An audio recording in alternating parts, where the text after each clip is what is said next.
So if you're a massive Hunter x Hunter fan, you might have already heard that Hunter x Hunter has returned. In fact, on October 23rd, only 2 days ago, a brand new chapter for Hunter x Hunter dropped on Shonen Jump. Now this is quite literally the biggest thing to happen in anime, maybe of my entire life, because I am a vehement Hunter x Hunter fan. It's my favorite anime of all time, and it's been gone for almost 4 years. But I'm sure some of you are anime only for Hunter x Hunter and are probably wondering what's going on in the manga right now. What are we returning to? Is it the Dark Continent? Are we still on the way there? What's going on with Gon? What's going on with Killua? What's going on with Leorio or Kurapika? Well, what's going on in the manga right now is known as the Succession Contest arc. And with the dropping of chapter 391 on October 23rd, we are now almost 50 chapters into this arc. So if you haven't picked up the manga quite yet, there's a lot you don't know. And that's what I'm gonna try and help you figure out today, because the Succession Contest arc is probably the most information dense arc in Hunter x Hunter's history. And even if you have read the Succession Contest arc, you're probably at least a little bit confused. There is a lot of new characters, there is a lot of new abilities, and a lot of new confusion. So today, we're gonna tell you everything that you need to know about the Succession Contest arc,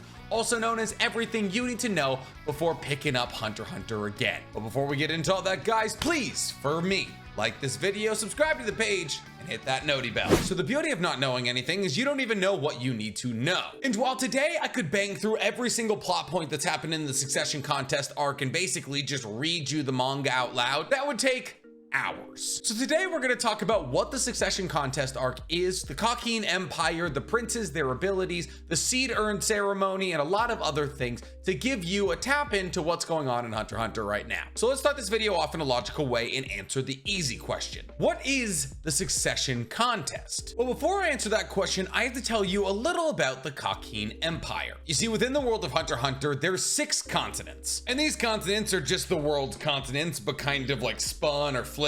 And one of those continents is the Asian continent, but it's spelled with a Z. Now, on some parts of these continents, nobody really lives, while in other parts of the continents harbor incredibly powerful countries. And the 5 most powerful countries in the entire world are referred to as the V5 countries. Think of them like the G7 powers of the real world. These countries are technically allies with each other and pseudo run the world. But that doesn't mean that every single country is a part of the V5 countries. There's hundreds, possibly, of countries that are not a part of the V5. It's just the V5 countries are the most powerful. And the V5 countries have also come to an agreement that none of them are allowed to send expeditions to the Dark Continent, because every exhibition that's gone to the Dark Continent has brought back one of the 5 calamities, which are diseases or beasts who have wiped out basically everybody who has gone on these Dark Continent expeditions and then got brought back to the real world with those survivors from the expedition. However, after Netero's death, Beyond Netero, Netero's son, declared that he would be taking an expedition to the Dark Continent with the Kakhin Empire. This put the V5 countries in kind of a weird pickle, because the Kakhin Empire wasn't going to the Dark Continent for tourism.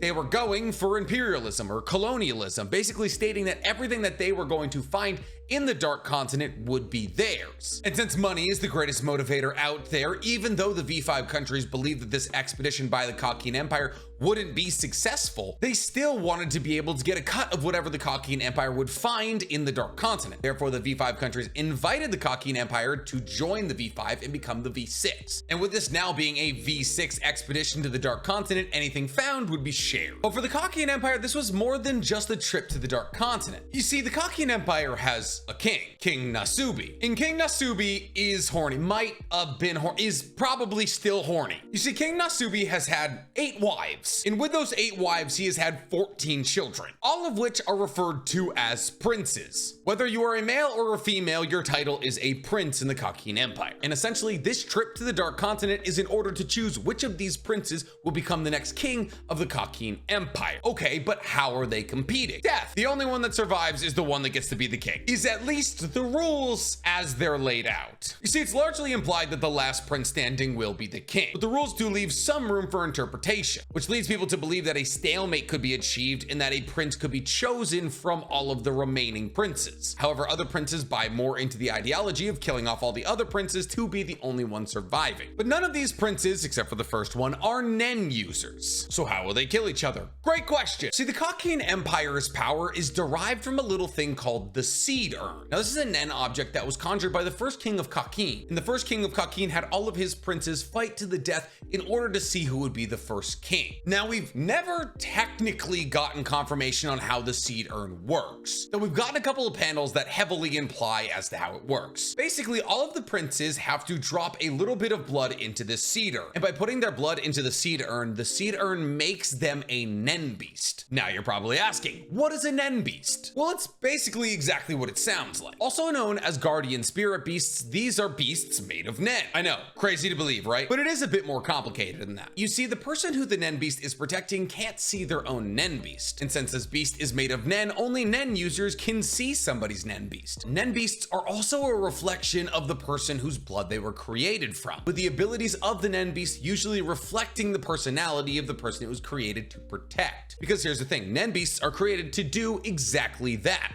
Protect. However, what happens if you're one of the princes who doesn't win the succession battle? Well, you die. And once again, this hasn't been completely corroborated, but after you're dead, your body is then fed to the seed urn, also known as the Tree of Kakin. And this is what makes the seed urn so powerful, and is why the King of Kakin tried to have as many kids as possible. Now, the seed urn is based off the Japanese idea of the worm toxin, which is a Japanese poisonous magic. Essentially, in the old days of Japan, multiple poisonous insects would be placed inside of a jar. They would then be kept in that jar. The jar would be opened a day or so later, and whatever insect was left alive would be considered to absorb the poison of the other insects, making it infinitely more powerful. Okay, so now that you know the general motivation for the entire arc, we should talk about some of the key players. I mean, this is a succession arc, so it revolves entirely around one royal family, mostly. And the thing is, the Kakin Empire has a very strict caste system, so much so that it actually applies to the princes and the queens as well. So before we get to talking about the princes and the queens, we need to talk briefly about the hierarchy system for the princes and the queens. See, not all princes and queens are made equally, and a prince's place in the hierarchy correlates directly to wherever their queen, aka their mother's place in her hierarchy, was. Fortunately, the hierarchy system's kind of easy to figure out. Basically, the first queen sits at the top. So this is the first queen to ever give a birth to one of King Nasubi's children. As you work your way down, you get the second, third, fourth, fifth, sixth, all the way down to the 8th queen. But here's the thing, King Nasubi, very horny. That's gonna be an overarching theme to this entire arc. So it's not like King Nasubi had a child with the first queen and then kicked her out. There's a bunch of overlaps, because the first queen had the first and the 4th princes, while the second queen had the 2nd, 5th, 7th, and 9th princes. The third queen had the 3rd prince, the 4th queen had the 6th prince, the 5th queen had the 8th prince, the 6th queen had the 10th and the 11th prince, and the 7th queen had the 12th and the 13th, while the 8th queen only had the 14th. So while technically some princes will be called the 1st or the 4th princes, the 4th prince and the 1st prince have the highest spot on the hierarchy, because their mother was the 1st queen, while the 2nd, 5th, 7th, and 9th princes all have the 2nd spot on the hierarchy. The time that they were born has no regard to their spot on the hierarchy. It's just about the woman who birthed them. A good way to explain this is that the 4th prince, Tessierdnich, has a higher spot on the hierarchy than both the 2nd and the 3rd princes because they were born to the 2nd and 3rd queens. But why is the hierarchy so important? Well, in this succession battle, the princes aren't allowed to kill each other directly. And in fact, if they're found to have killed another prince, they can be arrested and put to death themselves.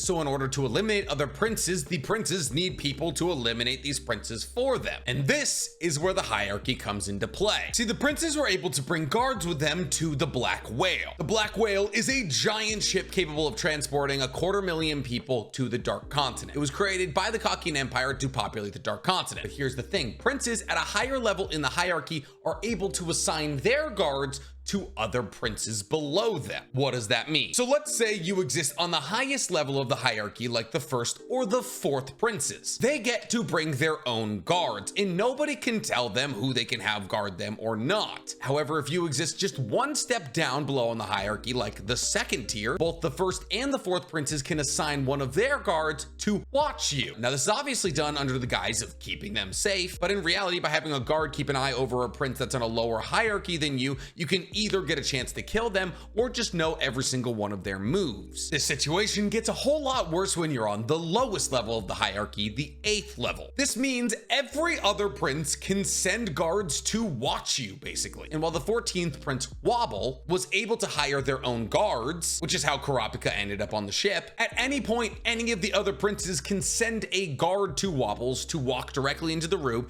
and there's nothing Wobble or its existing guards can do to stop it. Not that Wobble would do anything to stop it in the first place, because Wobble is an infant. But since we're talking about Wobble, that leads us to Kurapika, and for that matter, to everybody else who's a major player in the succession contest arc. You see, basically everybody who's ever mattered in the entirety of Hunter x Hunter is on the Black Whale, except for Gon and Killua. To quickly touch on that, Gon made a contract with his Nen in his fight against Pito to take all of his Nen's abilities for the rest of his life, meaning that after he was saved by Aluka, he no longer has access to his Nen. And Killua's...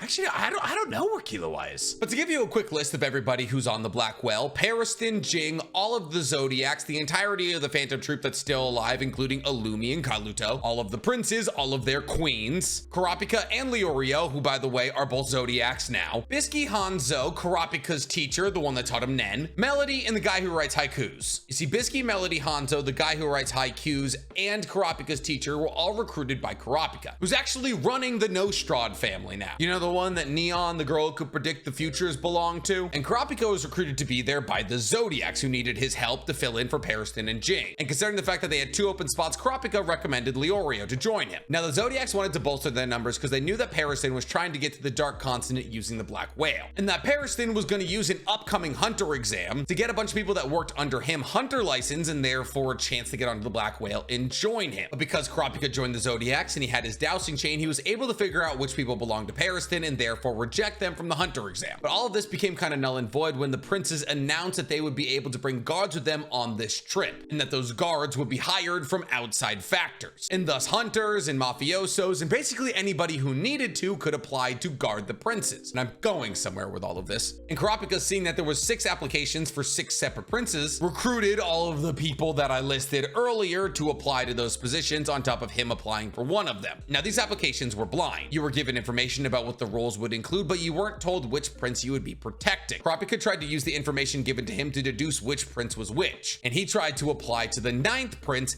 Halkenberg. However, upon applying, he found out that it was actually the 14th prince, Wobble. Kurapika took the position, and now he's protecting the 14th prince, Wobble, who is not only a baby, but is also in the lowest tier of the hierarchy. And all of the other people Kurapika got onto the Black Whale are protecting different other princes. Almost all of them are protecting lower ranking princes. Izanavi is the highest, protecting the 6th prince, who came from the 4th queen. And since all of these people were hired by Kurapika, they're reporting anything that they find back to Kurapika. Now, Kurapika's plan, because he's defending a literal infant, is to stalemate. Basically, the purpose of the Black Whale's trip is twofold, and what folds you fall into determines what you're doing on the Black Whale. You see, the Black Whale's not really going to the Dark Continent. I mean, it is, and it isn't. You see, outside of the confines of the usual sailing area around the archipelago of continents that makes up the entirety of the Hunter x Hunter universe, at least as far as we know it, because obviously the Dark Continent is all around that as well, there is another continent referred to as the New Continent. Now, this New Continent is about halfway between the archipelago of islands and the Dark Continent. The Kakin Empire princes and the 250,000 people who loaded in from Kakin on the first Black Whale are going to this new continent. But by and large, they don't know that this isn't the Dark Continent. But the V6 countries and the Hunter Association decided to send them there because the Dark Continent is way too dangerous for them. Upon landing on the Dark Continent, also known as the New Continent, a new king will be crowned. Kurapika, and therefore all the people Kurapika brought with him, are trying to stalemate the succession contest. That is to say, they want to make it so that when the Black Whale arrives on the Dark Continent, that no king has been chosen, and thus resulting in the least amount of bloodshed possible. Kurapika is trying to achieve this by teaching Nen to all of the guards of these lower ranking princes. Since the majority of them aren't hunters, they don't know what Nen is. The second reason to be on the Black Whale is to actually go to the Dark Continent. See, this is the goal of Beyond's Netero and the Zodiacs. You see, Beyond wants to go to the Dark Continent because he's been there before, and he understands the riches and the adventure that exists in the Dark Continent. The Zodiacs' whole role on the Black Whale is to keep an eye on Beyond, and therefore they're on the Black Whale under the guise of either protecting the princes or just making sure that the expedition goes well, with people like Leorio and Cheadle acting as the head of the medical corps. So why is the Phantom Troop here? Well, their reasoning is also twofold. You see, after defeating Castro Krollo in Heaven's Arena,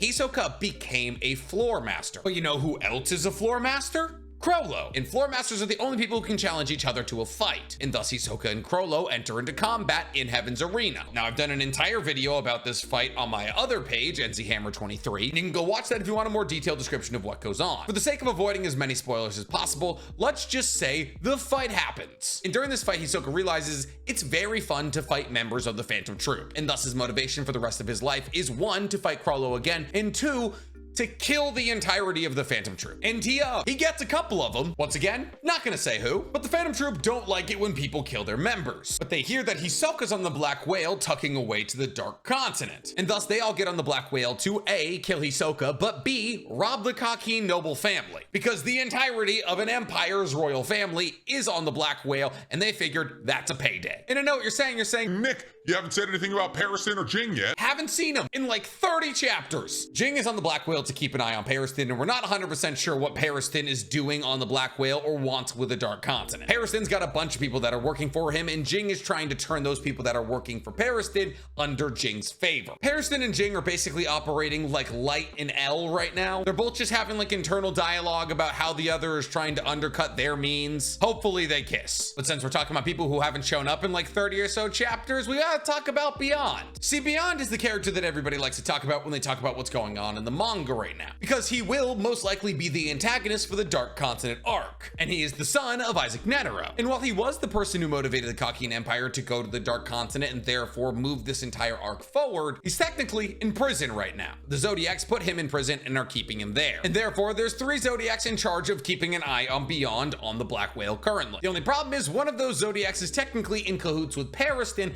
in order to free Beyond during the trip to the Dark Continent. Because while technically we don't know what Pariston wants from the Dark Continent yet, we do know that he wants Beyond there. And thus Sayu, the monkey Zodiac, is Pariston's mole within the Zodiacs. And now for the honorable mentions. Outside of the Zodiacs, the Phantom Troops, and the entire Kakin royal family, and 250,000 members from the Kakin Empire, there's also 3 mob bosses. Now these mob bosses are another great example in the story of King Nasubi being incredibly horny. You see, King Nasubi not only has 14 princes, but he also has 3 illegitimate children that we know of. Now these illegitimate children all went on to be mob bosses, and they were able to gain this power by having connections to the royal family, specifically being backed by certain princes. Now these mob bosses are all on the Black Whale in order to be the mob in charge of the new continent. And 2 of these 3 mob bosses are working with the Phantom Troop in order to help them find Hisoka. However, the 3rd mob family, Hail Lee, which is run by Morena, is not helping the Phantom Troop, and they're actually causing a muck on the Black Whale. Essentially, Morena has a very interesting Nen ability. If she trades saliva with a follower, that follower becomes a level 1 follower. But how does that follower level up? Well, if that follower kills somebody, they get a level. If they kill a Nen user, they get 10 levels. If they kill a prince, they get 50. But at level 20, these followers actually unlock their own Nen ability, which is made possible by the fact that Morena's kiss is technically a Nen attack that activates her followers to Nen. And at level 100, Morena herself is only level 45. A follower can become a 0, which means that anybody that they will kiss, they will impart this same Nen ability to. There's 23 members of the Hail Lee aboard the Black Whale, and every single one of them is a serial killer. So currently the major motivations of the other mafia families, the Zodiacs and the Phantom Troop, is to stop the Hail Lee family. And this is actually what the most recent chapter that was just released a couple of days ago was all about. Now there is a lot, and I mean a lot, of other things I could go over in regards to this arc. I could talk about each and every single one of the princes, their Nen abilities, their Nen beasts, their Nen beast abilities, but that would require a video of its own. It's a video I'm gonna make, don't worry, probably soon. But for the moment, that's basically everything you need to know before either picking up the Succession Contest arc or getting back into it. This is a dense arc, but understanding anime and manga is literally my job. So if you guys have any questions about the Succession Contest arc or Hunter x Hunter at all, guys,